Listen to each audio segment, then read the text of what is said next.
You want to save more this year? Well done and kudos to you. Here are a few tips to nudge you in the right direction.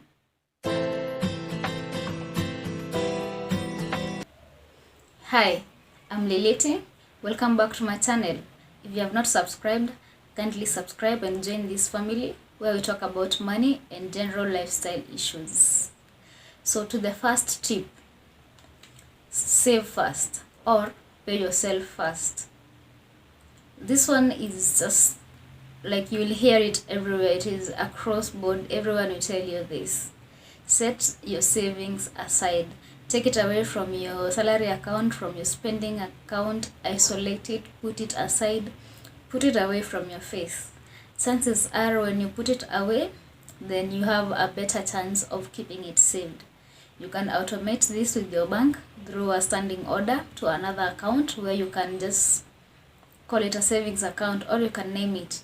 Actually, research shows that you'll do much better if you name your account. Like, you can just call it Bahamas, I don't know, my new car, whatever you're saving towards, just name that account with that. Or if you're using cash envelopes, just put it in an envelope and put it aside. Just put it away from your face. Don't let it be mixed up with the rest of your expenses money. Tip number 2, track your spending. If you know where you have been, you'll know where you are going. You know, we spend money mindlessly and we lose so much of it without even realizing that we are losing so much more. So write down for 2 months, how much you're spending on everything. Every amount that you are spending, write it down. Go around with a notebook and look crazy, but you will appreciate it later. Or just keep it in your mind, or just write it on your phone, note it down somewhere, and list everything that you have spent your money in that month for 2 months. At the end of this period, at the end of the month, the first month and the second month, then apportion percentages to the spending. Put the money in category, the expenditure in categories, then put percentages to it. Then you get percentages is getting the amount spent divided by the total income times 100. For example, let's check rent.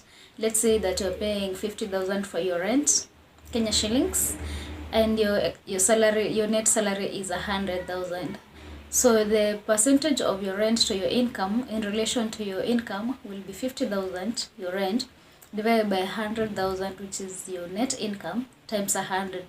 And with that, you will see that 50% of your income goes towards rent, paying rent. Maybe rent and utilities, but rent. In a later video, we'll talk about the basics of creating a budget so that we see how much and what percentage of your income should go towards each category of your expenditure. Tip number 3. I know you saw it coming when I talked about tracking your expenditure, but budget. Now that you already know where your money is going, you are better placed to now plan for it before you even spend it. Sit down and create the categories of your expenditure for your income and apportion the amount of money that you want spent. Amount that is realistic. Don't go penny pinching and then you just frustrated at the end of the month. Do a realistic budget. Don't go overboard. Just be guided by the tracking of your expenditure. So you see, last month I spent this and this and this on this. Now this month I want to spend slightly less on this category. Such, just create a budget and stick to it, because there's no point in you creating a budget, going through that grueling process of creating a budget, and then you do not even stick to it. Try as much as you can to stick to the budget. Granted, there are some times that you will go overboard above your expenditure, but it is expected. The good thing is that you have started and you're trying.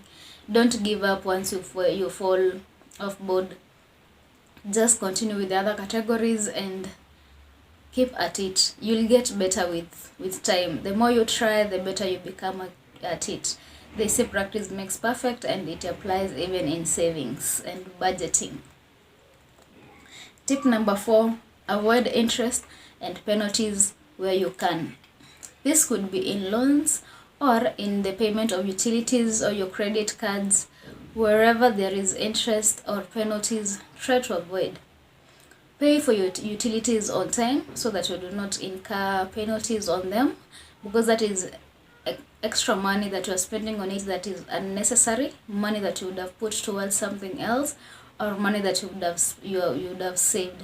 This will just increase the cost of that expenditure at your own expense, and it is really unnecessary. Like if it is rent, just pay when you're supposed to pay it, and other utilities do the same.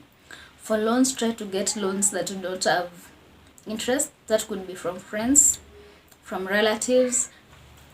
But if you cannot avoid this, the loans, then you can shop around for loans with better terms that are more favorable to you, so that still you are able to reduce the amount of interest payable on the said loans. Tip number 5, prioritize. Sometimes you do have to decide on what you want more, or what is of greater importance to you with the circumstances that you are in and in your present income category. This could be either the schooling. For example, you may have to decide on where to live, whether to live in a very nice neighborhood and take your kids to a medium school, or you can take them to a highly priced or highly rated school and live in a more modest neighborhood.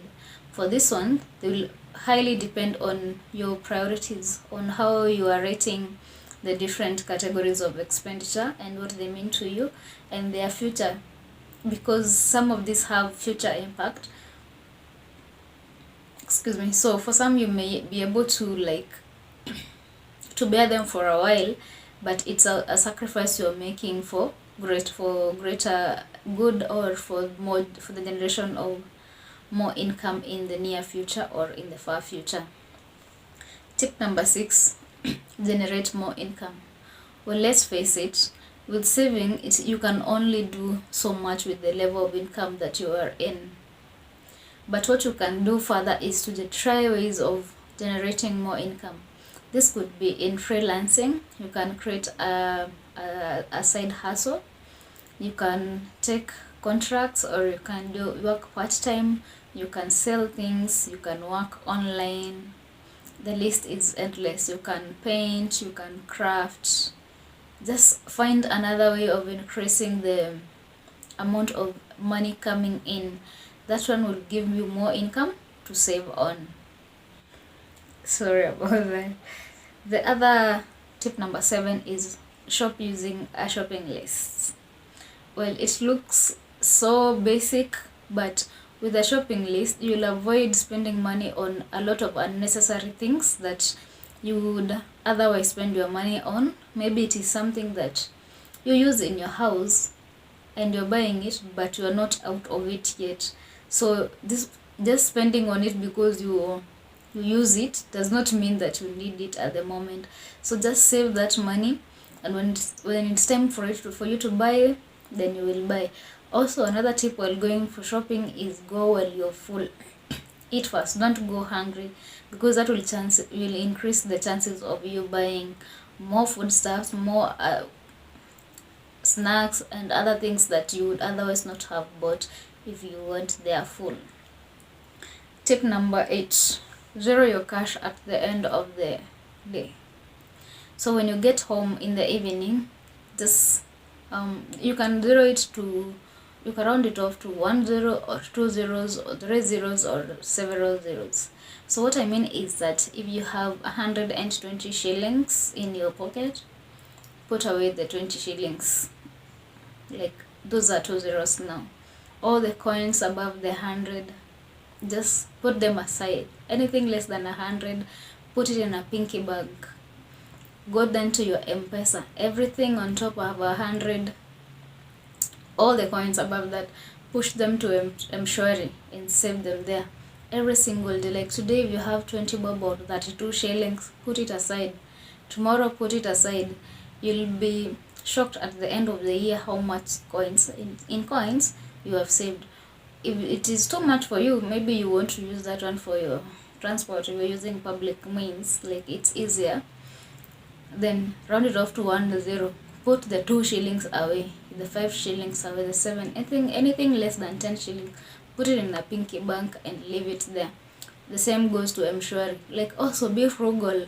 Like wachanga kuchekelea watu wa kutumia mtu 1028 instead of 1030. Just tuma hiyo 1028 and put that 2 shillings to mshwari and keep saving. Watumiange tu hivyo, watasemanga tu hivyo, but you know what you're doing.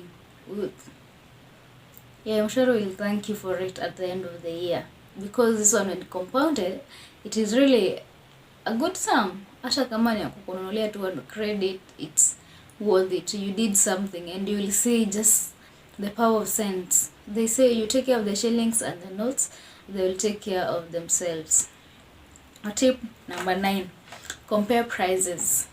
When you're buying something, whether it is a big buy or just a small buy or grocery, whatever you're buying, go around, like shop. When you're shopping online, try different websites, different pages, and see the prices and the quality they offer, whether it is the same thing.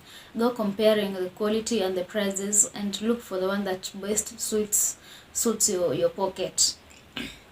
Don't just buy something because it is available. Go around first and check whether the price you're being given is standard, whether it is the right price for that item, because sometimes you just may overpay for something that you do not even have to. Maybe you're just buying the name of that shop and it's not even a brand yet, but you could have got the same item at a cheaper price and for the same quality. Tip number 10, treat yourself. This is important, so because it creates balance. Because if you keep saving and saving, like just make sure you do not skip this bit. You will feel like you're tied up, you're confined to something that you do not even enjoy. But when you budget even for the treating, you treat yourself. Like, you know, like at the end of the month, I have this major branch because I have done this. You'll be looking forward to it and you will enjoy life more. You will also enjoy saving more. It will not be a chore to you. It will be something that you do like doing. And for a bonus point, declutter. You may wonder what decluttering has to do with savings, but research shows that when you declutter, basically you become happy. It releases new strength, good vibes in every aspect of your life. You become generally happy, a better person. You get rid of things that you do not need or require in your life. It does not only apply to your wardrobe or your closet or your shoe rack. It also applies to your life, your phone. Like, just go take away things that you have not used for 6 months or 10 months, a year. Like, just get rid of it. Donate, throw away, do what you need to do, but declutter. Just clear your space. It will give you better vibes. So I'm glad that you have stayed with me. We'll do more of this in the near future, and I'm hoping that these tips, either one or two, will be of help to you. So keep winning.